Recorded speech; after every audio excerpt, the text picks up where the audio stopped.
मैं डॉक्टर अमित भटनागर पंतनगर विश्वविद्यालय में प्रोफेसर के पद पर कार्यरत हूं और इस चैनल के माध्यम से मैं कृषि के बारे में जो नई जानकारियां वो बताता हूं ताकि किसानों को ज़्यादा से ज़्यादा लाभ मिल सके। और स्टूडेंट्स के लिए मैंने प्लेलिस्ट में बहुत सारे लेक्चर्स हैं वो अपलोड कर रखे हैं, स्टूडेंट्स उन लेक्चर को देख सकते हैं। लेकिन इस प्लेलिस्ट कृषि किसान में मैंने हिंदी के ही लेक्चर डाले हैं, चर्चा करता हूँ हिंदी में ही ताकि वो किसानों के लिए ज़्यादा लाभकारी हो।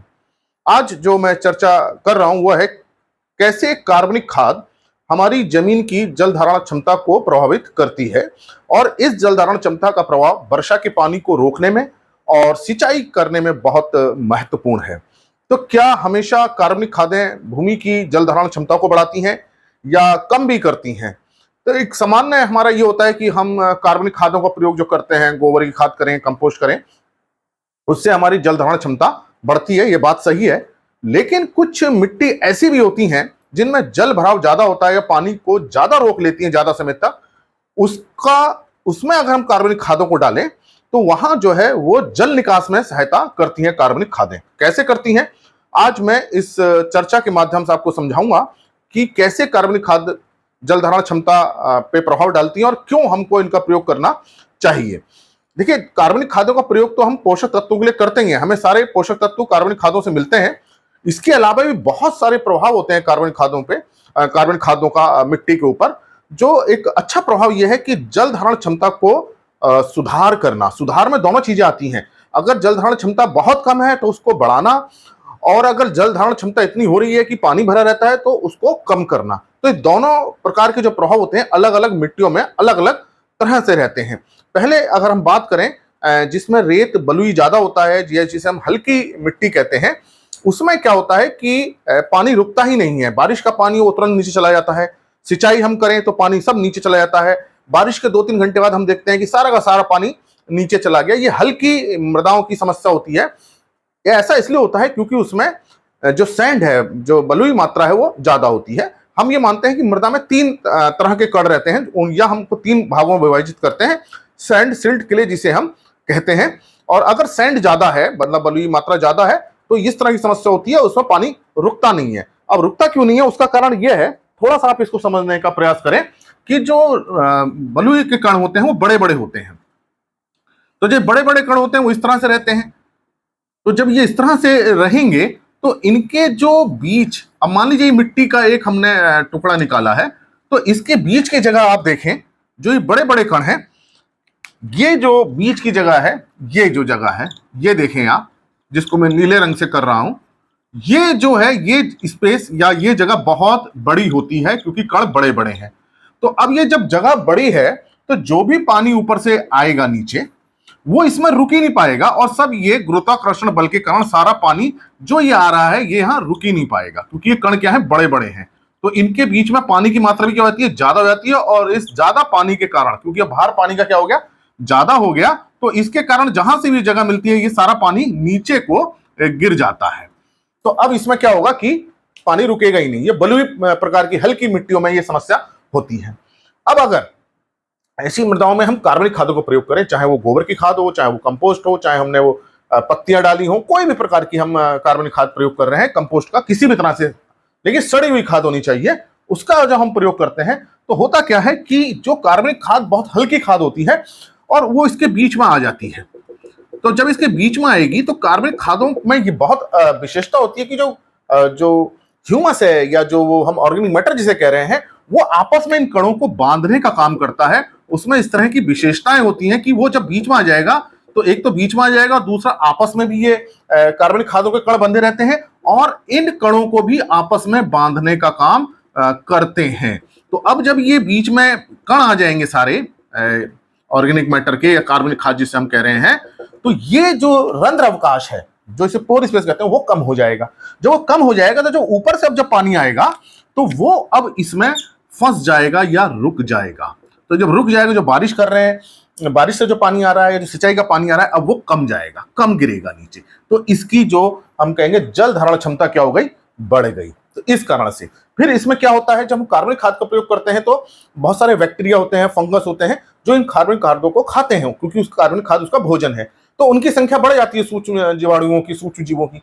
तो ये सूक्ष्म जीव भी, खासतौर से जीवाणु हैं या कवक हैं, वो इस तरह के केमिकल्स निकालते हैं, रसायन निकालते हैं, एसिड्स निकालते हैं, अम्ल निकालते हैं, जो इन कणों को बांधते हैं।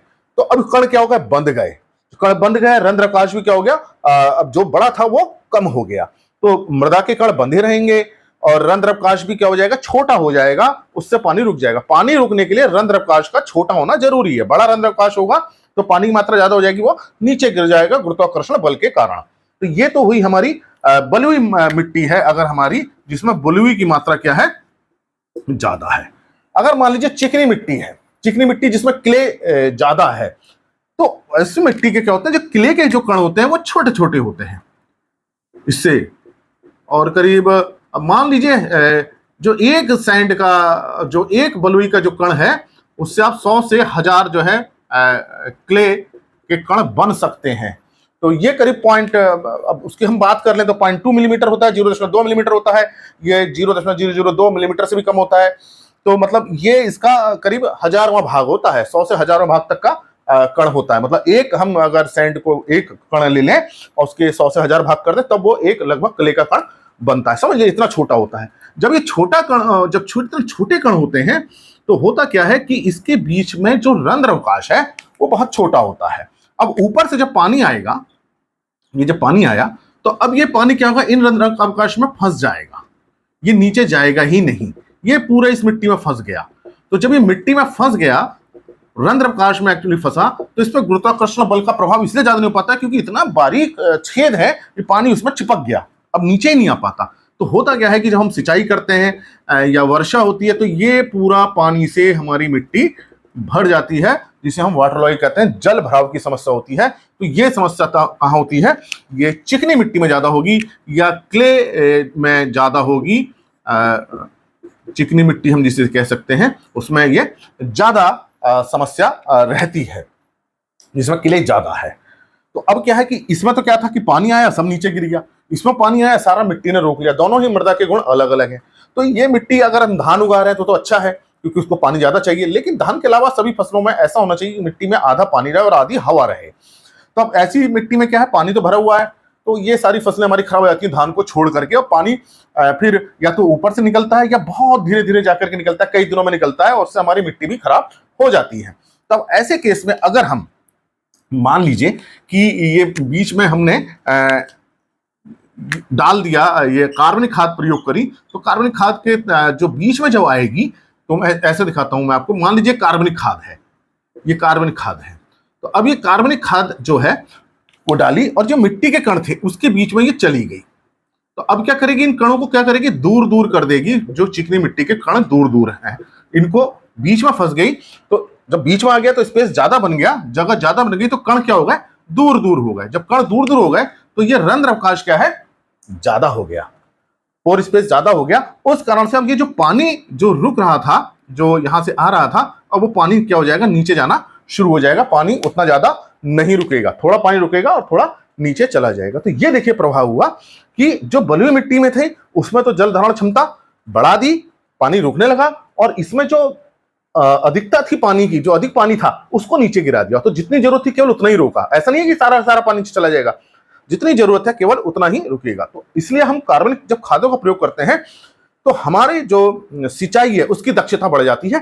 तो इसमें हमें जो पानी ज्यादा लगाना पड़ रहा था, पानी कम लगाना पड़ेगा, पानी ज्यादा दिनों तक रुका रहेगा, और इसमें जो पानी लगाने से जो हमारे पानी भरने की समस्या हो रही थी वो नहीं होगी, और हमारी पौधों की वृद्धि अच्छी होगी। और दोनों ही केस में पौधों की जड़ें हैं उनको अच्छा पानी मिलेगा, अच्छी वायु मिलेगी, क्योंकि मिट्टी में आधा हवा होनी चाहिए और आधा पानी होना चाहिए। तो यहाँ पहले क्या थी, हवा ज्यादा थी, पानी कम था। अब यहाँ क्या हो गया, पानी ज्यादा हो गया, बराबर बैलेंस हो गया। यहाँ पहले क्या था, पानी ज्यादा थी, हवा कम थी, यहाँ पे भी क्या हो गया, बैलेंस हो गया, संतुलन हो गया। तो इस तरह से अगर हम कार्बनिक खादों का प्रयोग करेंगे तो मिट्टी की जल धारण क्षमता में हम सुधार कर सकते हैं, और उससे हमारी सिंचाई का पानी भी कम लगेगा, और जो पानी भरने की समस्या है जल भराव की क्ले मिट्टी, चिकनी मिट्टी में, वो भी कम हो जाएगी, और पौधों की जड़ों पर जब अच्छा प्रभाव आएगा तो पौधे की वृद्धि भी अच्छी होगी। इसलिए हमको कार्बनिक खादों का प्रयोग जरूर करना चाहिए। पोषक तत्व मिलते मिलते हैं, मृदा की भौतिक संरचना में सुधार होता है और जल धारण क्षमता में भी सुधार होता है।